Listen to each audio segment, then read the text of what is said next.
Tradisyon.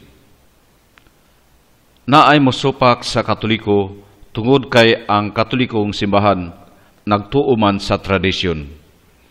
O kining tradisyon diha sa Biblia gisupak ni Jesus. Marcos Kapitulo 7 versikulo 5 hangtod 9. Busa nang utana kang Jesus ang mga Parisiyo o mga magtutudlo sa balaod. Ngano ba nga ang imong mga tinun-an wala man magtuman sa mga sugo nga gibilin sa atong mga katigulangan, kung dili na ngaon hinuon nga hugaw ug kamot. Si Jesus mitubag kanila, wala gayud masayop si Isaya sa iyang gipanagna mahitungod kaninyo. Mga tigpakaron ingnon kamo, sumala sa giingon sa Dios nga gisulat ni Isayas, kining tawhana nagpasidungog kanako sa pulong lamang, apan ang ilang kasing-kasing halayo kanako. Kawang lamang ang ilang pagsimba kanako, kay ilang gitudlo nga balaod sa Dios ang mga sugo nga hinimo lamang sa tao. Unsay gyud dinhi, kawang lamang ang ilang pagsimba kanako, kay ilang gitudlo nga balaod sa Dios ang mga sugo nga hinimo lamang sa tao. Unya midugang si Jesus sa pagingon, gipasagdan ninyo ang mga sugo sa Dios, mao hinuoy inyong gituman ang pagtulun-an nga iya sa tao. Og mingon pagayon si Jesus, mantigugid kamo mo sa likway sa balaod sa Dios, aron lamang matuman ang inyong kaugalingong pagtulunan.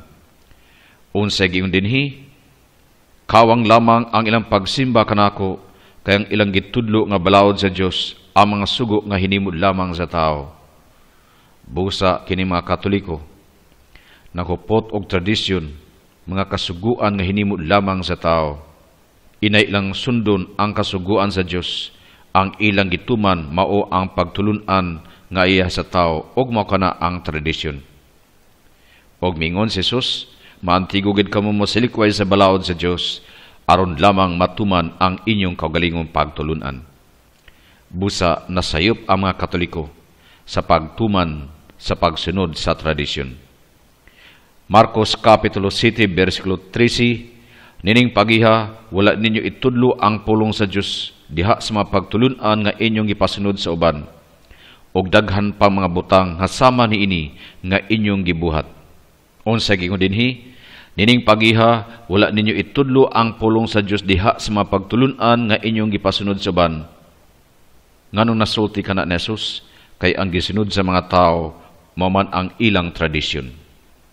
Busa ambot ngano nga kining mga Katoliko nagbaton man og tradisyon nga naa may Biblia ang ultimo nga basihanan sa atong pagpakabuhi. Mateo Kapitulo 15 versikulo 6, dili na kinahanglan nga tahuron niya ang iyang amahan, kini mao'y inyong paagi sa pagsalikway sa pulong sa Dios, aron ang inyong kaugalingong pagtulunan mao'y matuman. Unsay giingon dinhi, kini mao'y inyong paagi sa pagsalikway sa pulong sa Dios, aron ang inyong kaugalingong pagtulunan mao'y matuman. Busa ilang gisalikway day ang pulong sa Dios, o ang gisunod mao ang ilang kaugalingong pagtulunan. Busa ambot kini mga Katoliko, nganong nagbaton man og tradisyon nga naa naman untay bala ang kasulatan. O gani gisupak usab sa mga apostolis ang mga tradisyon. Mateo Kapitulo 15 versikulo 2, ngano naglapas man ang mga tinun-an sa mga pagtulunan nga gipasunod kanato sa atong mga katigulangan, dili sila manghunaw sa hustong paagi sa dili pa sila mukaon. Dinhi atong nasayran nga gisupak usab sa mga apostolis ang mga tulumanon sa katawhan. Si San Pablo nagsupak usab sa tradisyon.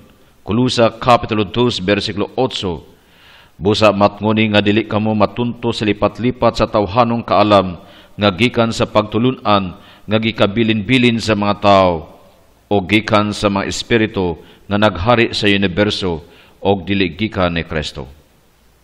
Gingon dinhi, busa matnguni nga dili kamo matunto sa lipat-lipat sa tawhanong kaalam nga gikan sa pagtulunan nga gikabilin-bilin sa mga tao. Busa kini mga Katoliko, ilang gihuptan ang tradisyon, inay ang balaang kasulatan.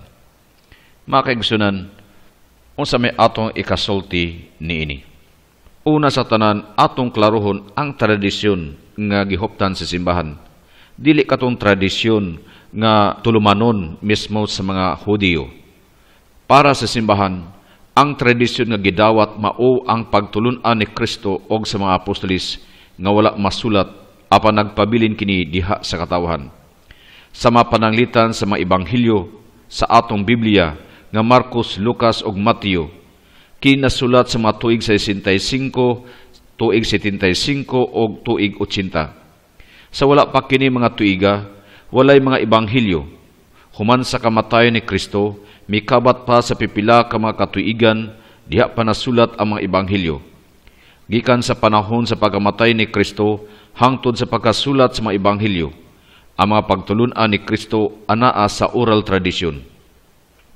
Busa dili dayon kita muratsada sa pag-ataki nga wala kita makasabot sa kahulugan sa maong pulong. Gani si San Juan nga ebanghelista, nga apostoles ni Jesus, og nakasaksi og nakadungog sa mga gipantudlo ni Kristo miangkon nga daghan ang gipamuhat ni Jesus nga wala nasulat.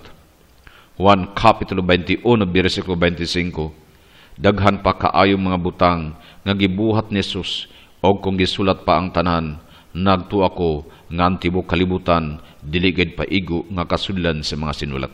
Busa kato daing tradisyon nga gihuptan sa simbahan, mao ang pagtulun-an ni Kristo og sa mga apostolis nga wala masulat nga nagpabilin diha sa katawhan. Gani si San Pablo nag-awhag sa paghupot sa tradisyon, dili katong tradisyon sa mga Hudiyo o mga tulumanon sa Hudiyo, kundi ang tradisyon mao ang pagtulun-an ni Kristo og sa mga apostolis nga wala masulat. Og si San Pablo nag-awhag sa paghupot sa maong tradisyon. Ikaduhang Tesalonica, Kapitulo 2, versikulo 15.